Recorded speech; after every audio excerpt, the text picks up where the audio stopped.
Illegal logging is one of the Amazon's most destructive threats.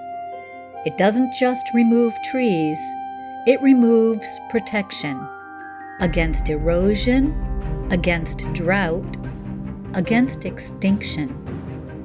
And it rarely happens in isolation. A single illegal road can open the door to land grabs, mining, cattle ranching, and further deforestation. Illegal loggers often operate under the radar, forging permits, bribing officials, or working in protected areas far from oversight.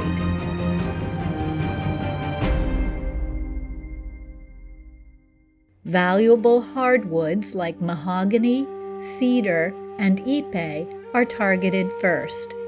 Once they're gone, the forest's structure begins to collapse. Illegal logging puts enormous pressure on indigenous territories and conservation areas. It displaces communities, destroys habitats, and brings violence to people protecting their land. Wildlife suffers too. Fragmented forests mean fewer corridors for movement, limited food sources, and higher risks of poaching and population collapse. The global climate is impacted too. Every tree illegally cut releases stored carbon into the atmosphere, contributing to climate change and weakening the Amazon's ability to recover. Illegal logging is not just a local crime.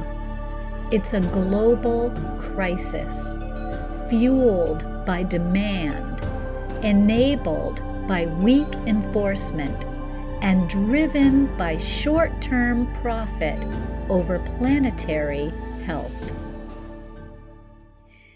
Deep in the Amazon, gold glints beneath the soil.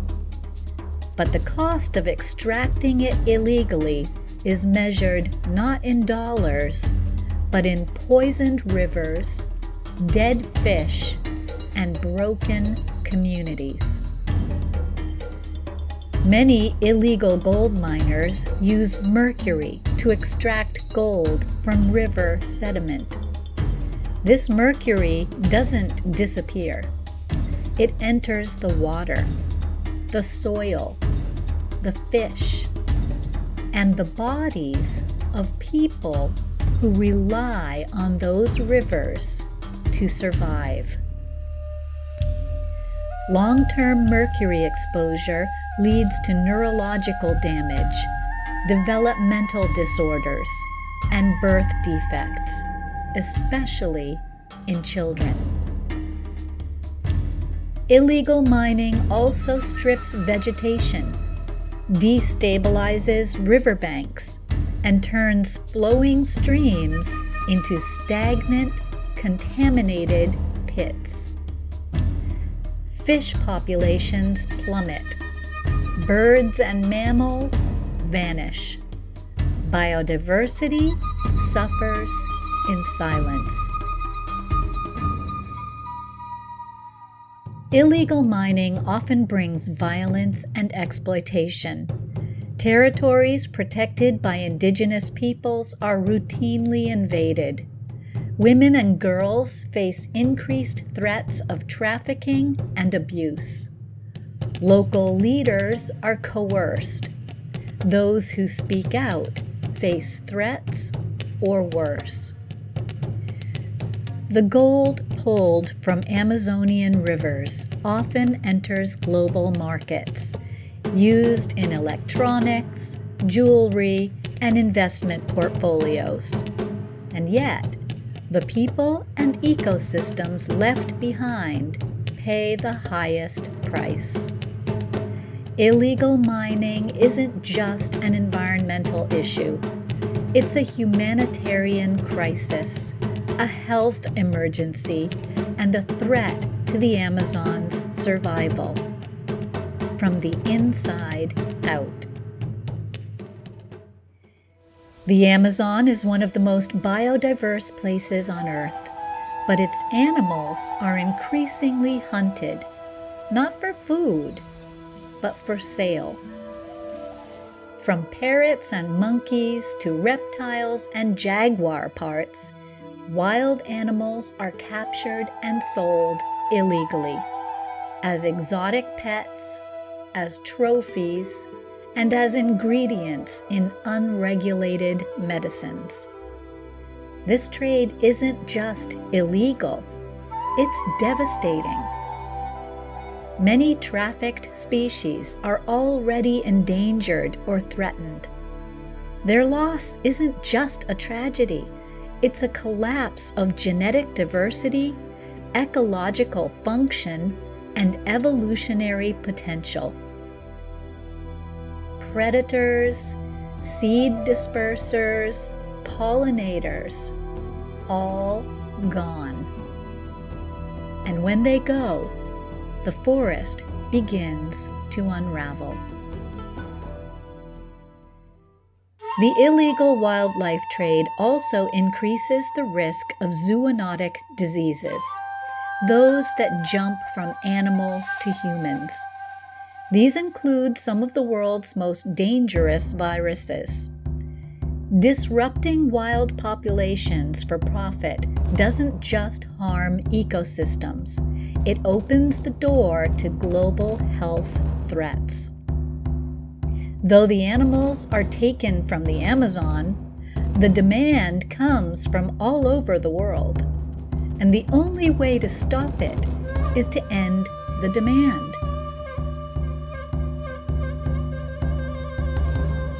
Wildlife are not commodities. They're part of a living system, and their protection is essential to the future of the forest and the planet. Protecting the Amazon isn't just about passing laws. It's about enforcing them. And in many parts of the forest, that's where the system breaks down. Rangers and environmental agencies are often underfunded, understaffed, and outmatched. Illegal operations move quickly, while oversight moves slowly, if at all. Enforcing the law in a forest the size of a continent requires more than good intentions. It requires resources, coordination, and political will. In some cases, illegal loggers and miners operate with forged documents and coercion. In others, they simply pay off officials. Corruption allows crimes to go unnoticed, or worse, protected. It undermines community trust and gives criminal networks a green light to continue their destruction unchecked. Even when violators are caught, prosecutions can take years, if they happen at all. In many regions, the justice system is overwhelmed, under-resourced, or politically compromised. And the cost of this impunity is paid by the forest, its people, and its defenders. Without accountability, laws are just promises.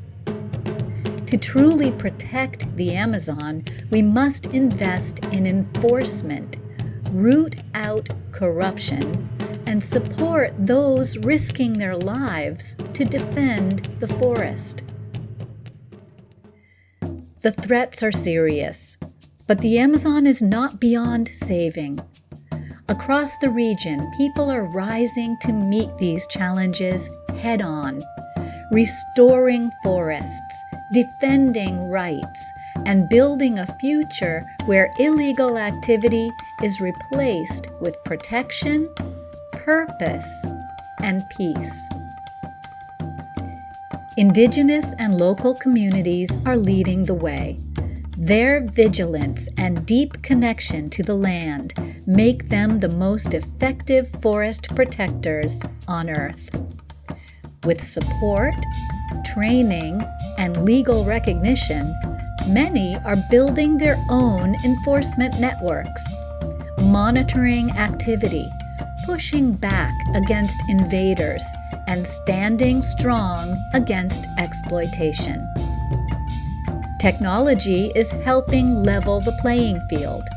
Satellite surveillance, drones, and open data tools allow communities and watchdog groups to track forest loss in real time and hold violators accountable. Transparency empowers citizens to act, and information becomes a tool for justice. From new laws to global pressure, a movement is growing. Countries are cracking down on imported goods linked to illegal deforestation. Consumers are demanding ethical sourcing. Donors are investing in community-led solutions. The tide is shifting, but it must move faster. Illegal activities thrive in silence, in darkness, and in the belief that no one is watching.